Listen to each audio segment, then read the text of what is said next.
take the map and drive the instructor inside the classroom and link it to the M step, then everything will move. You see it? Ladies, third grade teachers, could you tell me, how do you think this professional development was for you today? TV. It was productive. It was exciting. We will never leave Mr. Hurt's advising. Because the schools that I've worked with, the teachers I've worked with, their scores just go through the roof, because what I do is I talk about practical stuff that's practical.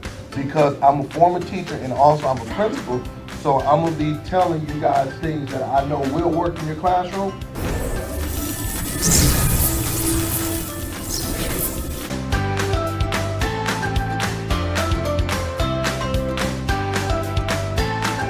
For booking, please visit shurtschoolturnaroundspecialist.com.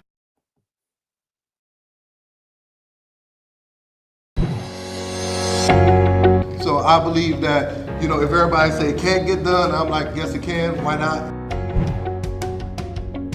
I said, if these kids can't read, then I'm not gonna propose all this, mom, dad, I'm gonna look you in your face and say this kid can't read. We let them down. School, parents, we let them down, but I'm not gonna take them to the next grade knowing that they're not at grade level. It's funny because I'm always like, okay, how are schools successful? Well, schools are successful when they demand greatness. Greatness doesn't come. We're about to make history. We're about to learn. We're about to grow. We're about to make history. And then, mark my words, it's going to be other school districts, other places around it that's going to be doing this thing. We're going to be the first model. And I'm speaking that into existence, okay?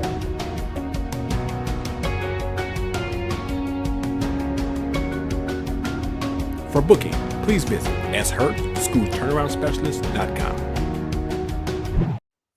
Good morning to my Saturday morning podcast. And this morning we have another hot topic. I am doing part two. When you promote the wrong people, you begin to lose your best people. Once again, this is part two. When you promote the wrong people, you begin to lose your best people. So come on in and hit that share button and let me know where you're coming from. Last week, you told me you were going to bring a friend, so make sure you have that friend with you. Come on in and hit that share button. Let me know where you're coming from. I'm only 30 minutes. My Saturday morning podcast, I think I've been doing this for about three years now. And this is a hot topic. So come on in. Give me about 2 minutes as I get all of my friends in from Facebook, from Twitter, from LinkedIn, and from YouTube. And once again, I need to know where you're coming from. Let me know where you are coming from so I can give a big shout out to you and your team for joining me on this morning. So good morning, Ms. Davis from Vegas. Good morning, Ms. Lee. Good morning, Ms. Adams from Baltimore. Good morning, Ms. Melissa. Good morning, Ms. Candace Smith. Good morning, Dr. Houston. Good morning, Garfar WT from Atlanta. Good morning. Go ahead and hit that share button, and let's go ahead and let's make this one of the best podcasts ever. I'm excited. I'm pumped up. We have to talk about this. And let me go ahead and get some of my LinkedIn folks in and all my LinkedIn people in. Come on in and share and hit that share button. Let me know where you're coming from and get that pencil and paper out. Good morning, Dr. Tamika. Whoa, you are starting with the heat. I am in Georgia. Yes, I am starting with the heat. Last week it was on fire. Good morning, Ms. Ford from North Carolina. I'm gonna be down there in a couple more weeks down in North Carolina, down in that Charlotte area. So this is a good one. Give me about 30 more seconds. We're going to jump in it because I need all of the time. I need all of my time. I cannot waste time because we call ourselves the Fantastic Four. So after this, I have Dr. Houston. That will be coming in at 10:30. And then I have Principal Kafede at 11. And then I have Josh Tarver and Dean Packard tomorrow at 7. So we call ourselves the Fantastic Four. So once again, I need all of my time. To kind of hit this and talk about it. All right, I think I'm all set. All right, cool. All right, let's jump in it. Once again, my name is Sean Hurt, and I'm coming from Detroit, Michigan, and I call myself the school turnaround principal. And the reason why I call myself that is that I've been in education for 23 years, and I've been blessed and fortunate to be able to be a principal of many different schools that have been in the inner city, and they have had tremendous academic growth by me being that principal. So I'll call myself the school turnaround principal. Not only that, I travel around the world and I help other schools. This year alone, I have worked with 9 schools, in every school that I have worked with, whether they're in South Carolina, North Carolina, Arizona, we're talking about Florida, whatever, Ohio. These schools have had tremendous growth. They've increased their student achievement. They've increased their district scores. They've lowered suspension rates. They've lowered the special education referrals. All these things are happening not because of me, but because I have strategies and tools that can help move schools. And once again, my mission by 2025, I will, WILL, will transform over 25 schools, and I want to reach over 25,000 students. Like I said, I've been really doing this work for the last 6 years. In the last 2 years, I've touched and helped to support 15 schools to either get out of priority status, increase the report card grade from an F to a C, or from a D to a B, or whatever it may be. This week alone, like I said, I had a conversation with a principal, and she showed me her preliminary state scores, and they look excellent. So, like I said, that's the work that I do. Okay, just a couple of housekeeping things before I jump in it.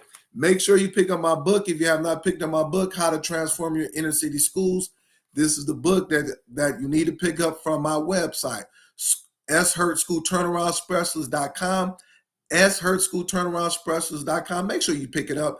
And then I do have another book coming out in another month or so. I'm finishing up the last chapter, and I will be focusing on how to support parents at home and how parents can support the school. So I'm bringing both of those things together, because I know that if we have good parent support, and also if schools are able to create an environment that parents would like to come to school, that is half the battle. So that's my next book coming out. I'm finishing up a few loose ends, the last chapter, and we're going to be moving forward. But make sure you pick up my book, support the book. The other thing is that if you have not booked me for the upcoming school year, make sure you inbox me. There's many schools that have inboxed me, and I have you on my calendar. But if you like for me to come in, you know the work I do. I'm focusing on school turnaround, district assessments, classroom management, the whole 9 yards. Whatever it takes to increase your school, that's what I am doing. The last thing is that next week, I am doing a free NWA map tutorial. I do it every year during this time. I'm going to open it up. I'm going to talk about it. So make sure you tune in. I know I have my faithful, but if you are a school, if you know a school that uses NWA map, you need to be on my podcast next week. I'm going PowerPoint style. I'm opening them up. I'm going to talk about the different tools that you can use. I'm going to talk about how to get 1.5 years worth of growth. We're going to look at the learning continuum. I am going to make sure that you understand your data. So that's going to be next week. Okay. So, all right, let's go ahead and jump in it, because I need all of my time. And once again, hit that share button. This topic is part 2. Last week we did part 1, and it was phenomenal. Much feedback. I tried to give responses to everyone, but this is part 2. When you promote the wrong people, you begin to lose your best people. So as I was reflecting last week and looking at some of the comments, the question that was raised that I did not really get into, but I'm gonna get into it this time. Why are people promoting the wrong people to these positions? Why are people promoting the wrong people to these positions? So you ask the question, who are the people and why are they doing it? So let me explain to you some of the people. And these are the people that in districts all around the world are making decisions, because you are in these very important decisions. We're talking about superintendents, assistant superintendents, principals, and assistant principals. These are the people that are making a lot of these decisions. And you ask the question, why are the people making these wrong decisions? And as I was reflecting and thinking about it, I want everyone to hear this. Please listen to what I'm going to say, because I said it last week. The reason why is that we do not have a rubric put in place to be able to say that this teacher, this educator is going to be successful. There's no rubric. So consequently, we go by our feelings. And I talked about it last week. There's no rubric. There is no rubric in place. So I'm going to go back and talk about the rubrics that I wish that every school district would use in order to promote the next assistant principal, the next principal, the next assistant superintendent, the next coach. This is what I want you to use, okay? The rubric is first, and it's real simple. Let's not complicate this. Some of the 4 things is attendance. Does the person, I talked about this last week, does the person come to work every day or on time, or do they come early? Do they come to work? Let's just put it out there. Are they coming to work? Okay. Next one. What is the growth based on the district assessment? What is the growth based on your district assessment? You cannot promote someone from a principal to an assistant superintendent or AP to a principal if they do not have substantial growth based on your district assessment. I am not talking about proficiency. I am talking about growth. How do they grow the kids? As a principal, I was blessed to have 1.5 years worth of growth for 7 straight years based on NWEA. That's why I'm going to do the podcast next week to talk about it, because I know it like the back of my hand.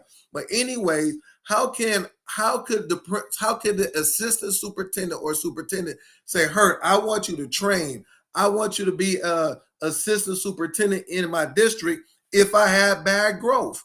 It makes no sense. The other principals would not take me seriously if I'm over them, knowing that I was running a failing school, and the reason why the school was failing was based because of me being a principal. Once again, these are rubrics I'm giving you. Next one, we want to talk about staff perception of the teacher or of the principal.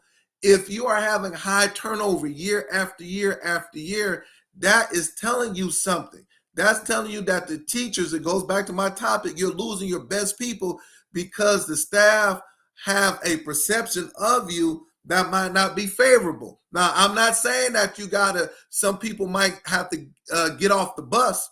Many times I had to tell 3 or 4 staff members, hey, this is not the right situation for you. I'm not saying that. But if 80% of your staff year after year after year is leaving out of your building, you cannot promote that person. It's called staff perception of that educator. And the last one that I'm going to bring together, and I'm going to go to my other part, is parental surveys.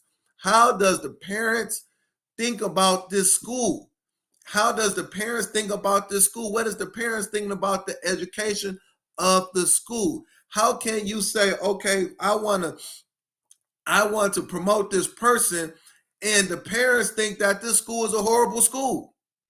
They really think that, and they're taking their kids out, or they're going to the superintendent and say, I want to go to the school right here because these kids are not learning. Once again, why are we doing this? Because we don't have a rubric. So let's stick to this rubric and you will see a better outcome. You will see a better outcome. And once again, we cannot just promote people because we like them. That has to stop, because the reason, if we're promoting people because we like them, we're going to lose our best people. And at the end of the day, the kids will suffer at the end of the day. So now I want to get into three other pieces, because I did 2 last week, and I had to, and I said I'm gonna do part 2. So I'm gonna finish up on a 5, and then and if I have time, I'm gonna talk about what you should do now when you have the wrong person in that seat. Okay. All right. Next one. And like I said, I did 1, 2, and 3. So I'm gonna do 4, 5, and 6. Just look at last week's podcast to get 1, 2, and 3. We are saying the reason why we're promoting the wrong people, we're saying this: the employee will grow into the position. Write it down. We're saying to ourselves, as a principal, as assistant superintendent or superintendent, we're saying the employee will grow into the position. Some people will grow into the position because there is a learning curve, but you got to have some tools in your tool belt before you get in the position. But more than likely, if you were and I'm going to use the word, a bad teacher or a sorry teacher, sorry educator, you will be sorry when you get promoted. I got to say that. If you were sorry in your position currently or not good, however you want to use it, when you get promoted, you will be that same person. You will be that same person. If you are getting good evaluations, if your scores are good, your school is moving, and all those type of things, there's a good chance when you get promoted, you're going to bring that same energy. You're going to bring that same expertise. You're going to bring all those things. Yes, there will be a learning curve. There will be a learning curve. But if you are not good here at this position, you will not be good at the next. The employee will grow into the position. That is a lie. They won't grow. They won't grow. Well, how do you know, Mr. Hurt? Been doing it for 24 years. Well, how do you? Well, that's in your district. I work with other districts. This is what's taking place. I do not need to have people telling me this is what I'm seeing, this is what I'm feeling, this is what I know, doing this for over 20 odd years. And people on my podcast, Dr. Houston, she right here, sorry plus sorry equals sorry. Yes, they will not grow. So when it's going to be people next week that's going to make these decisions, don't do it. Sorry plus sorry equals sorry. Let's make it real simple. Let's make it real simple. Yes. Yes. Someone said, Mr. Phillips, I love football. Look at these highly talented quarterbacks. We see it in professional sports. I'm not going to get into it because it's going to hurt. I can talk about this in sports. You're going to see it next week in the NBA draft. If you are sorry, Dr. Houston said it, sorry plus sorry equals sorry. Next one, and it ties to this. Do not promote someone just to fill the job. It is better just to be understaffed at that position. Do not promote somebody just to fill a job. We have a warm body. That's what it's called. Do not do that. Don't say, hey, we gotta just hire. In some positions you gotta hire, but in these key positions, leave it unfilled until someone is qualified to do the position. If I have an assistant superintendent position open in my district and I am the superintendent, and this position right here it will be over 25 of my schools, do not fill the position, say, hey, I filled the position. Or no, just wait till that candidate is good. Wait till you have a good candidate. Because if you put somebody in that position, it will mess up the 25 schools. Your principals will end up leaving out of your district. I have superstar principals on my podcast as we speak. And you know good and well, if you had somebody over you and they did not know what they were doing and they were over you after about 2 years, you walking out the door. You give it the first year, learning curve, you'll suck it up. But that second year, you walking out the door because you have a tool set that will benefit another district. So superintendent, why do you want to have your top 6 or 7 principals leave out of your district because you put Mr. or Mrs. Potato Plant in that is messing up your district because they don't know what's taking place? Oh, I'm saying something good now. I am saying something good now. Why are you going to promote Mr. or Mrs. Potato Plant and they're going to mess up your district? You did it. Same thing with the principal. Why are you trying to put a principal in place just to put it in there? Now you're going to have 60 teachers that's mad because they know, especially your superstar teachers, they know when someone knows what they're doing and they know when someone is just sorry. They know it. I knew it.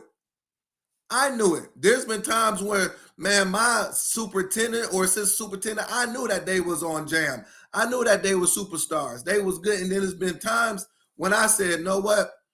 Do I really want to work for this district? Because the person that's over me do not know what they're doing. I can go down the street and be able to have a peace of mind to be able to do the work. And let me be very transparent, is that when the principal leaves and the teachers and everything knows that things are messed, the principal usually will take their teachers with them. Oh, I'm saying something good now. The principal will take their teachers with them. So not only are you losing the principal, but you're losing those superstar teachers that's walking out of your district and going down the street. Man, come on, hit that share button. Let me know. Yeah, Principal Kafeli said, Mr. and Miss Potato Plant. Man, you talking good? Yes, this is like I said, it's not about a shot her. I'm just bringing a conversation to light. But everybody is saying this. Principal Kafele talked about it last week. Dr. Houston, Craig, and that everybody is saying this. This has to be talked about on a broader scale. We must stop it. We got to stop it. This has to stop. Next one. I want you to start to communicate your decision-making process with the team so they can understand how promotions are being made and what they can do to increase their chance of being promoted. I'm going to say this again because I'm looking at my notes. Communicate your decision-making process with the team. Communicate it so they can understand how promotions are being made and what they can do to increase their chance of being promoted. Once again, we're seeing people getting promoted, getting these positions, and we don't even know why. I talked about it earlier. You got to have a rubric. Have the rubric in place so everybody is aware of what's taking place. They might not like the person. We're not talking about feelings, but they will respect the person. I don't have to like you, but I know that you are your teaching is on jam. You promote it. Everybody will respect it. I know that you as a principal, you got the best school in the district. There's bar none. Every time we look at the data, your scores are always at the top. Every time parents are saying they love the school, all those type of things. That's why you are the assistant superintendent. The other 50 schools or whatever in your district will respect it. Yeah, they might be mad, upset because they applied for the position, but they'll say, know what? Yeah, that person was supposed to get it. That person was supposed to get it. That person was supposed to get it. Communicate that. That is so important. A lot of times we don't communicate it and we get frustrated. Yeah, it's been times I've been in district, but like, hey, how do I become a principal in a district? Let me know. Well, just apply for the position. It got to be more than that because we bringing everything to the table. We bringing resumes. But what is it, if I'm working in your district, what is it that you're looking for in order for me to do this? And I'm talking to people that are in those positions. You know, I'm talking to people that are in those key positions. When you promote the wrong people, you begin to lose your best people. Now, the opposite of this is this. When you promote the right people, I'm talking good now, you begin to recruit some of the best people in your district. When you promote the right people, you bring in more talent, more better teachers, better principals. They're going to want to work in your district because you promoted the right people. It's about 5 or 6 principals that I'm looking at on my podcast, and you know who you are. Superstar principals. You've told me you like hurt. I'm bringing in about 5 or 6 teachers. They want to come from other districts because I'm the principal. Hurt. I'm bringing in some assistant principals or principals because I'm the assistant superintendent. They want to come work in our district because they know what we're about. They understand that. It's real simple. It is really simple. All right. I just want to look at some of the comments. Come on, y'all. Let's talk. Let's talk. We still got about 6 more minutes. I got another part I want to do, but I want to get feedback. I want to get comments. Let's talk. Let's share. I call this the PLCs. This is our professional learning communities on Facebook, Twitter, LinkedIn, YouTube. We're professional learning communities. Let's connect. This is the work that I'm doing. This is This is how we're going to take education to the next level.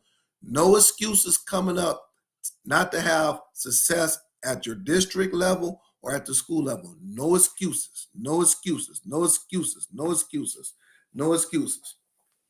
All right. Now I'm about to hold on for 1 second. I got people commenting. I'm working a couple of computers. They saying it's powerful. Yes, good point. Miss Graves says good point. Yes, no excuses. All right. Now, what should I do when I promote the wrong person? What should I do? Okay, Hurt, I listened to your podcast. I'm convicted. I know that we got 2 or 3 people in these positions should not be in there. I done got emails from parents and principals. I didn't seen it. I looked at it. I made a bad pick. I'm sorry, Mr. Hurt, but what should I do now? All right. The first thing I got asked, I love it. I'm excited. The first thing is I want you to define the position that you have the person in. Write it down. Take with you. Define the position. Okay. Now, you have to have a job profile that clearly defines the role and what it takes for that position to be successful.